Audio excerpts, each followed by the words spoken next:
Alright guys, Bolts96 here, but the O is a 0 and we are back with the latest edition of one Premier League player from each Premier League team who I think each of the Premier League teams could sign, and in this one we are looking at Chelsea. It's a big one. They are a massive team but have clearly been heavily underperforming. They've got a wealth of players, 90% of which aren't playing very well, and it's going to be a big summer, I think, on both offloading and incomings. But today we are looking at the incomings. We are looking at the possible options from the Premier League teams. So please do stick around and see who I think they could sign. Arsenal, Gabriel. We are starting this list with a choice that Arsenal fans wouldn't be happy with. Well, don't worry, because this is very unlikely to happen.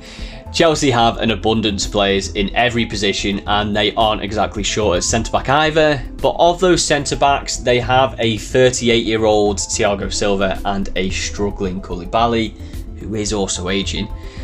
Yes, they've recently got Fofana and Badiashile, but I had to pick a player to improve this squad, and Gabriel would certainly do that. Aston Villa, Emiliano Martinez. Something is going on with Chelsea's goalkeepers. Kepa hasn't met his price tag from day one, and Mendy's performances have dropped off of a cliff.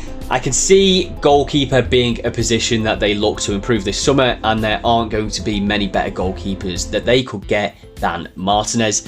They have the money to spend, and I don't think there are many wiser options than the most recent World Cup winning goalkeeper. Bournemouth, Philip Billing. There aren't many players that Chelsea would realistically try to pick up from Bournemouth, but Billing could be one of them. He does look to be a player who will earn his move to a bigger club this summer, and Chelsea, with their recent transfer tactic of just signing up anyone and everyone, Billing could fall into that.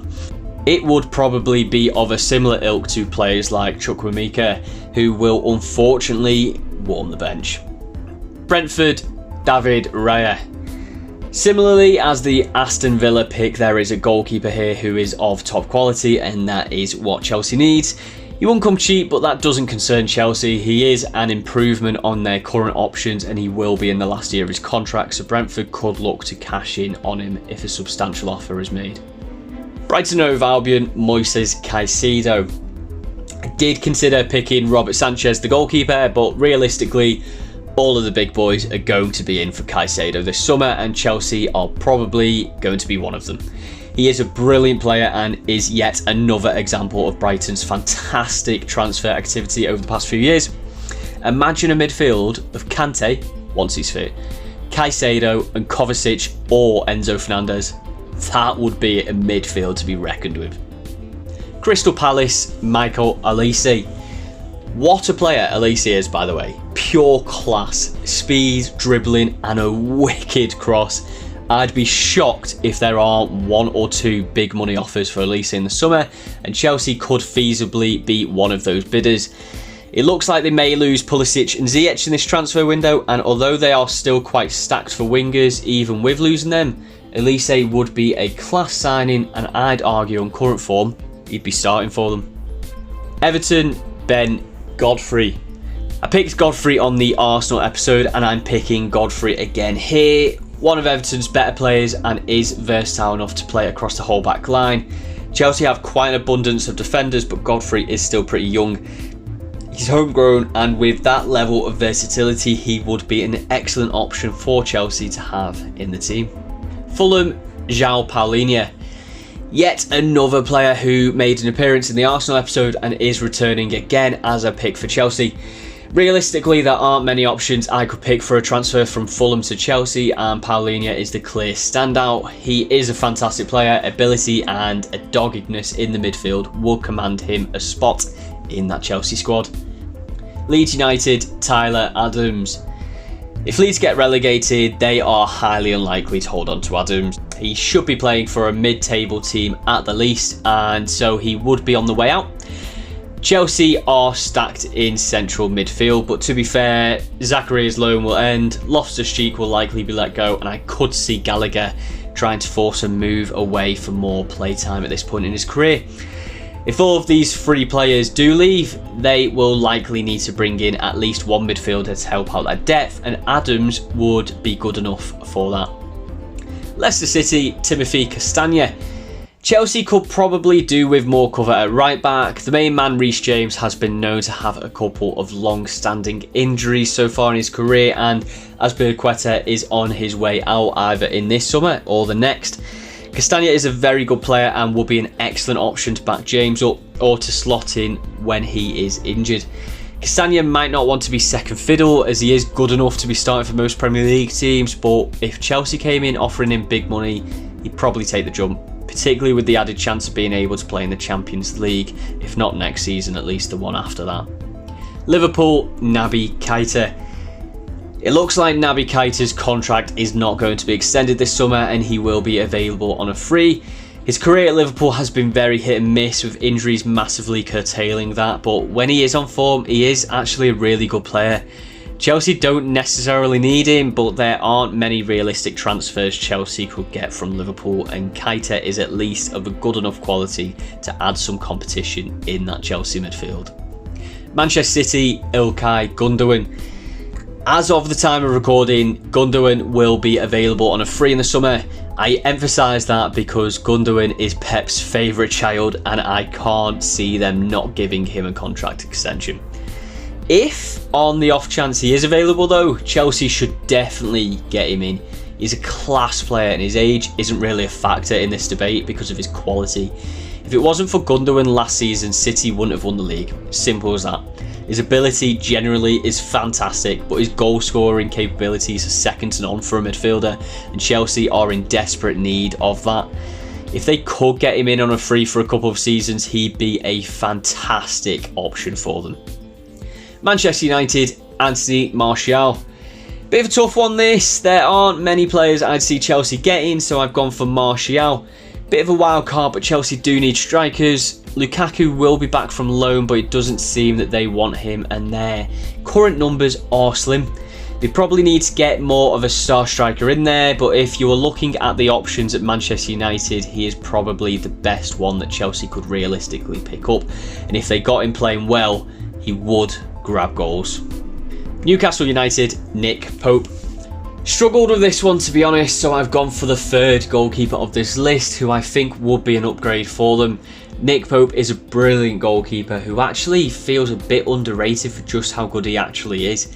He has only just joined Newcastle this season, but if Chelsea really wanted him, they could come in with a big money offer, and the offer of Champions League football would be enough to convince Pope to make the move down south, if Chelsea qualify for Champions League, that is. Nottingham Forest, Brennan Johnson. This was another one that I struggled to choose for, and I did very nearly cheat the rules a bit and pick Keylor Navas despite him only being on loan at Forest, but I don't want to pick yet another goalkeeper, so I've gone for Forest star man in Brennan Johnson. He is a good player and he is going to keep improving. I don't really think he is the type of striker that Chelsea need, but they do indeed need strikers, and so why not pick a player who is currently joint for goals with Kai Havertz, who is your highest goal scorer this season. Southampton, Duje Caleta-Car. Some players in that Chelsea defence are ageing. They do have a lot of numbers there, but if they end up offloading any of those who are ageing, Caleta-Car will be an alright option for squad depth. He hasn't played as much football for Southampton as you'd expect from an international and with the experience he has. And that doesn't go in his favour with this suggestion, I'll be honest, but he does have experience, as quoted, and he does have plenty of years still left in the bank. If it is depth Chelsea are looking for, they could do worse. Spurs, Harry Kane. Okay, here is the big one I've been waiting to say. Apologies to Spurs fans, and it could be controversial, but Harry Kane wants to win trophies and he will be in the last year of his contract. Spurs could opt to cash in, and Chelsea are in desperate need of a star striker. Harry Kane will be that tenfold. He will cost them a lot of money, but Chelsea will pay it to bring the goals back to the Stamford Bridge, and they'd be guaranteed that with Harry Kane. West Ham United, Declan Rice. Declan Rice might not want to go back to a team who broke his heart and released him as a kid, but then again, it is still his boyhood team, and his best mate in Mason Mount is a big part of that team. If Chelsea wanted to pay the money, they could convince Rice to join them, and he will be an automatic starter within that squad. Unreal player who deserves his big move away, and Chelsea could be that. Wolverhampton Wanderers, Ruben Neves. We finish with another transfer which will be big money, and once again it is in a position that Chelsea are heavily stacked in already, but let's be honest, that is the case across the entire pitch. Ruben Neves has earned his big move away, and Chelsea will be a very feasible one at that. Classy and technical, he is a player with pure ability who would flourish in a Champions League squad. Having said that though, maybe Chelsea isn't the team for him next season, as their chances of qualification at this moment in time are beyond slim. And there's the video, guys. That is who I think Chelsea could sign from each of the other Premier League teams in the summer. Thank you very much for watching, guys, and please do remember to like, comment and subscribe. If you liked what you watched, make sure you look out for the next episode where we will be looking at Crystal Palace. And do please check me out across some of my other social medias. I am on Twitter, Instagram, TikTok, YouTube of course, and Twitch, which is where I do all of my streaming, all under the same handle, Bolts96, but the O is 0. Thank you very much for watching again, guys, and I will catch you on the next video.